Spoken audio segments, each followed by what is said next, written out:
नमस्कार दोस्तों, जीविका मंत्र में आपका स्वागत है। हमारे चैनल पे आज आप सुनेंगे अज्जा एकादशी की व्रत कथा। बहुत समय पहले की बात है। एक बहुत ही दानी और सत्यवादी राजा हरिश्चंद्र हुआ करते थे। राजा हरिश्चंद्र इतने प्रसिद्ध सत्यवादी और धर्मात्मा थे कि उनकी कीर्ति से देवों के राजा इंद्र को भी ईर्ष्या होने लगी। इंद्र ने महर्षि विश्वामित्र को हरिश्चंद्र की परीक्षा लेने के लिए उकसा दिया। इंद्रदेव के कहने पर महर्षि विश्वामित्र जी ने राजा हरिश्चंद्र को योग बल से एक ऐसा स्वप्न दिखाया जो कि राजा के स्वप्न में राजा ने ऋषि को अपना सारा राज दान दे दिया।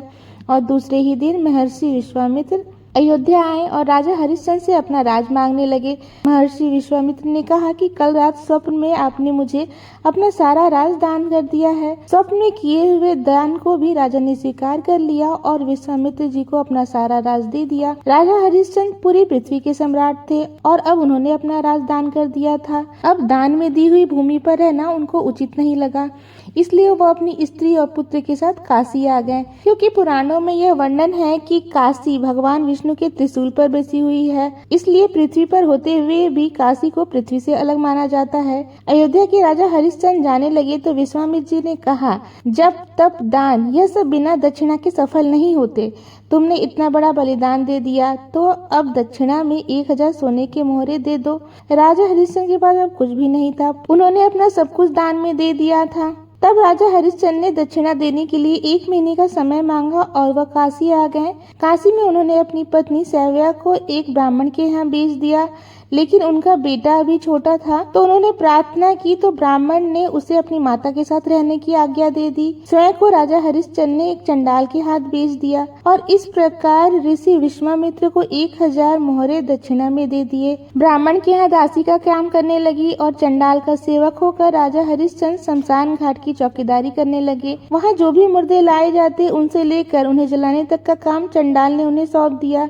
एक दिन शमशान भूमि की तरफ गौतम ऋषि आए। राजा हरिश्चंद्र ने ऋषि को प्रणाम किया तो गौतम ऋषि ने कहा, किसी पूर्व जन्म के पाप के कारण आपकी यह दशा हुई है। यदि आप भाद्रपद कृष्ण पक्ष की एकादशी का व्रत करो, जिसे अज्जा एकादशी के नाम से जाना जाता है, और कथा सुनो तो आपका उद्धार हो जाएगा। राजा ने ऋषि की बात मानी और अज्जा एकादशी का व्रत करने लगे। एक दिन राजकुमार भ्रमण करते हुए पूजा के लिए पुष्प तोड़ रहे थे कि अचानक सांप ने उन्हें काट लिया। सांप का विष उनके पूरे शरीर में फैलने लगा और वह मरकर भूमि पर गिर पड़े। महारानी सैव्या को कोई धीरज देने वाला भी नहीं था और न ही उसके पुत्र को शमशान तक पहुंचाने वाला ही था।